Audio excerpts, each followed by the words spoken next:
back when I went to, like I say, school here, it was early 70s, 71, 72. Then I went from high school here. At that time, they went all the way to the 8th grade. Around here, houses all the way across the street from it. I stay down in the next block. It's only 3 houses in that block. Store was right here. This was all full. You know, this is a beautiful neighborhood. Once they tore down the end right here where the parking lot is, seemed like it started to go down. And I know the reason for tearing it down because people started moving out. You know, once they started moving out, they didn't feel no need for the whole other half of that school and broke it down to what you see now, which is a parking lot, but it was a whole other part of the building. One of the best schools to go to in the city, in my opinion. It's just, like I say, I went there, my brother and sister went there, my daughters went there, my nephew, he went there. They all grown adults now. You know, and they come back and they look at this, and it's heartening. It hurts. You know, it hurts. But what can you do, man? This is what we got. Right. Now, what we got. Now, you know, when my son used to go to school at North Point Academy, I used to walk through here. And could you talk about the prostitution and the legal? Well, that's still going on. Yeah. And it's even worse now that the school's abandoned. You know, they found a couple of bodies in there. Really? Oh yeah. They found a couple dead bodies in there. You come through there any time of the night, you can hear people inside of there. You know, hookers, whatever you want to call them. You know, they all up and down. I chase them away from my house. Right. And my couple of neighbors. I tell them to go take that somewhere else. I guess this is where they take it. Right. You know, they come down the street. You know, white, black, whatever.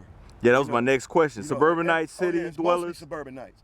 You know, they come to get the drugs and come do their thing here in the school and all that. It used to be boarded up, believe it or not. I remember that. A bunch of white folks came through here, pickup trucks, tore all the wood off of it and kept it moving. I called the police.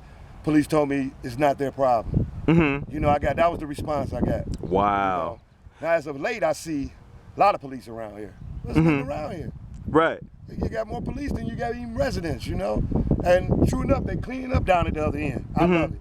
I love it. That part I love. They cleaning it up down there. They getting rid of all the dopers out there. That's good. That's good. So that's good. That's looking good a little bit, you know. Right. But that's the bitter with the sweet right there. Right. You know? Now, I want to ask you a question about the removal of the windows.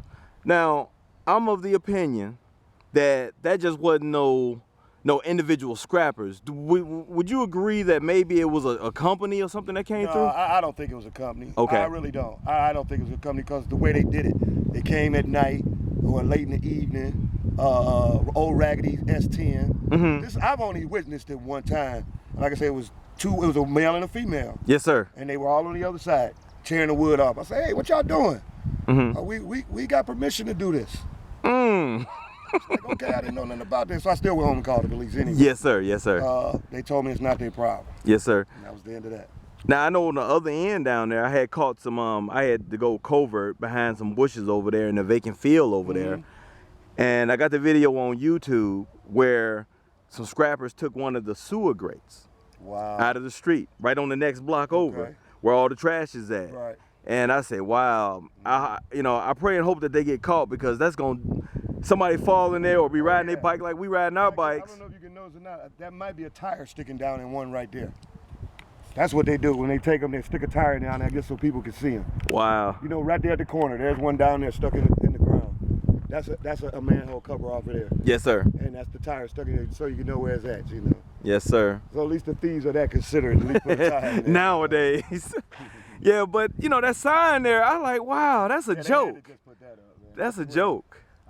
It wasn't there yesterday. They had to just put that up, you know. So could you talk a little bit about what life was like around here in the neighborhood? Man, it was a different lot of ethnic groups around here at the time. I mean, you had everything from Yugoslavians to Arabics, black, white. We was the first black family on this block. Really?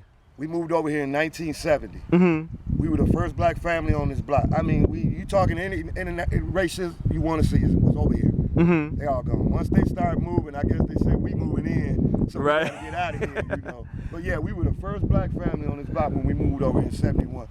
Didn't experience no racism or anything. It was such a diverse neighborhood. We still got one neighbor who's not gonna throw the towel in. That's right there with the flag on the porch over there. He's Mr. Johnson. He's been around here. I played with his son at this school. Yes, sir. You know, they're all grown up, moved out, and their dad's still in this neighborhood. You know, dad ain't worried about nothing. Dad, he got one son on one side, his other son on the other. He anchored. He anchored. He you anchored. know, and he probably got enough guns in there for a small war, so he ain't worried about nothing, man. This was such a nice place to live. I mean, Wow. believe it or not, the trees covered over the streets. Mm-hmm. It was beautiful, man. There's nothing bad I can say about those times. There's just nothing bad. Yes, sir. Great Yes, sir. teachers that actually gave a damn, you know. Mm-hmm. It was beautiful, man. Now, I remember John R. That was a thriving business district. Oh, yeah. Firestone was on Nevada and John R. Yes, sir. You had a bakery and a bank right there on the corner. I mean, it was lovely, man. I had a paper route. That was part of my route because the station was on John R. Yes, sir. So, you know, we talking way back, man. Yes, sir. We talking way back, man.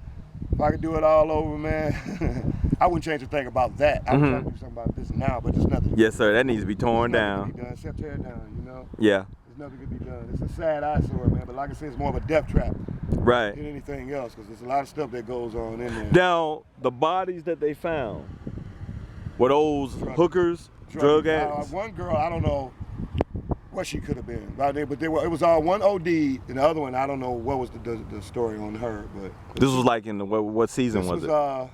Not this past winter, but the winter before last. Oh, so they might probably froze to death. Yeah, or it could be somebody even in there now. Every now and then, we see groups go up in there. Like last week, probably the people that had something to do with this sign. It was about 5 cars pulled up.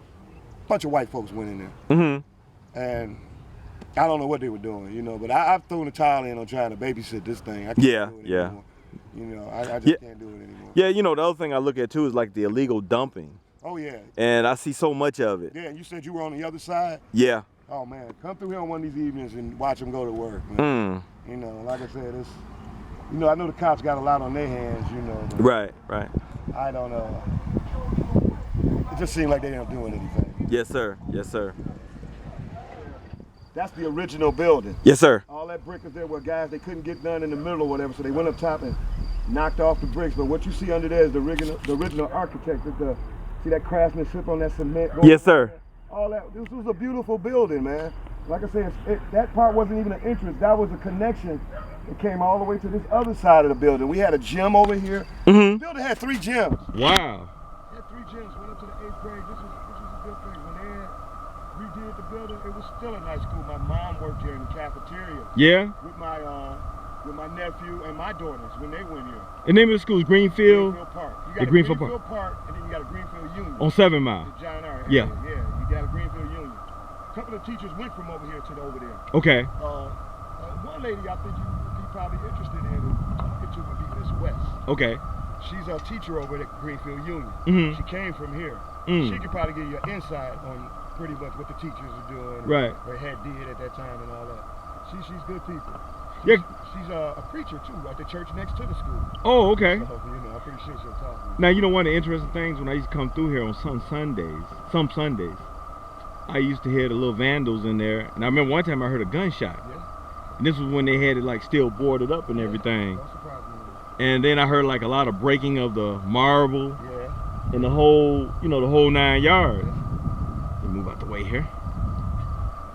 So you can go ahead and keep on talking, brother, and talk a little bit more. I mean, the graffiti and everything that took over, it's a done deal right now, man. Like I said, I haven't been back in there since they destroyed it. I don't want to see my because when we moved over here, I was in the 3rd grade. Yes, sir. At this school. I'm 53 now. So I tell you how long my mom's been down the street. She just recently moved away, and so I didn't want the house to be empty over here. So yes, sir. I moved back over in here. So yeah, it's a sad deal though. But yeah, I'm gonna show you that sewer grate too. Yeah, here's one right here. There's one right there across the street from it. Wow. Yeah, I've seen them. I've seen the scrappers. The one I seen was on the other side. I'm gonna show it to you real quick. Wow.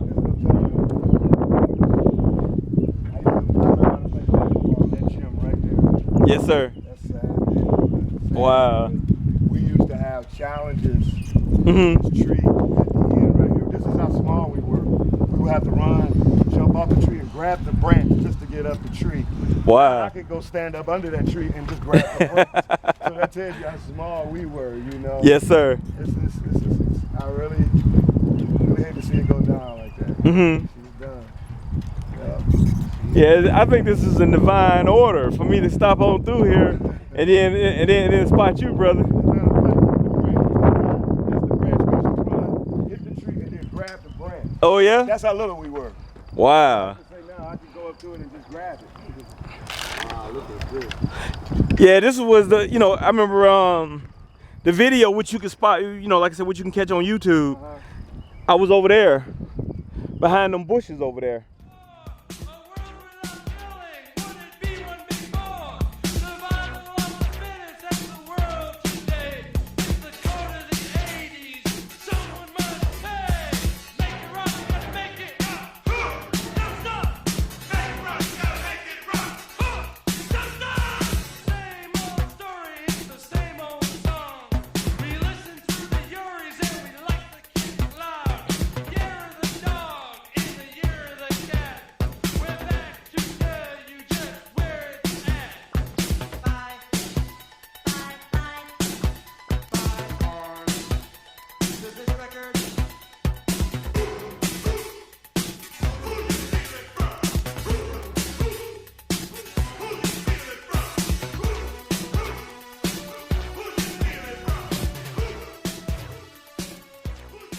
And some guys was coming out of that window right there, and what they did was they was scrapping. Wow. And so this is the sewer grate that they took up right here, and they were so bold with it. I started to say, hey, well, like, no, I'm gonna watch this. Yeah. And so they put it on top of the scrap metal that they had got out of the building. Wow. Look at all this mess. This is crazy. And you know, I actually think it's the people at the end of the block is blocking it off like that. Mm-hmm. Because they don't want anybody to come down there. The urban farmer down there. Yeah, I think they're actually the ones. I really do, because they honestly don't want nobody coming that way. And this is sad. What street is this right here? This is Parkhurst. Okay. This is Parkhurst. That's Brush. That's Louisiana down there. Mm-hmm. Yeah. Yeah, we had it's been like a lot of tragic events. Cause I remember on Minnesota when the man killed those babies down yeah. there. Now at that time, my youngest was going to school here. Okay. At that time when it happened, it devastated her. You know. So the children went to school here? Yeah. Oh, wow. My daughter, my youngest girl, yeah. Wow. She's 21 now, Mm-hmm. in the Navy. And she just they came back recently and saw this, man, and it was, Mm-hmm. Broke their heart. yeah.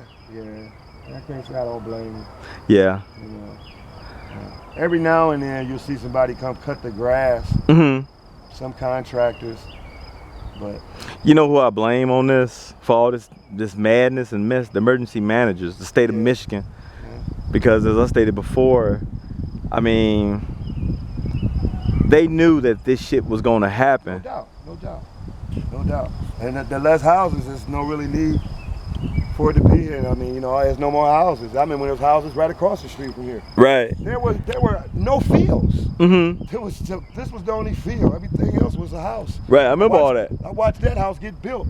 There was 2 of them right there. I watched that house get built in a week's time when they were throwing up them houses. Yeah. You know? I just, you know, this is a sad deal here. Mm. Sad deal, you know. Wow. Well, once again, Brother Rick, I want to thank you, man, for this part 2 impromptu interview. No problem, man. Hey, man, you have a good you have a good day. You too, my brother. Nice meeting you. You too, brother. I'm gonna be looking up on you. All right, thank you. All right, be safe. All right. God bless you, brother. You too. And if you ever need me, you're in a spot. I'm the second house next to that yellow house right there. I'm right in the middle. Okay. That'll be me. All right. All right, bro. Thank you, sir. Have a safe one. One of the residents that lives in this community or in this neighborhood, who just giving us insight to Greenfield Park, this old, now abandoned elementary school. And I didn't think that I was going to do any urban exploration today, but this is kind of like an impromptu interview. Anyway, he gave you some insight and gave you a little bit of the history of this school. And as some of you know, I have did an urban exploration of this school a couple of years ago. Now, to go back in here again, I don't know. I don't think so. Maybe if one day I get the courage or the nerve to go in there, maybe I will. But anyway, this is Davison, Urban Explorer, and I'm out of here. Peace.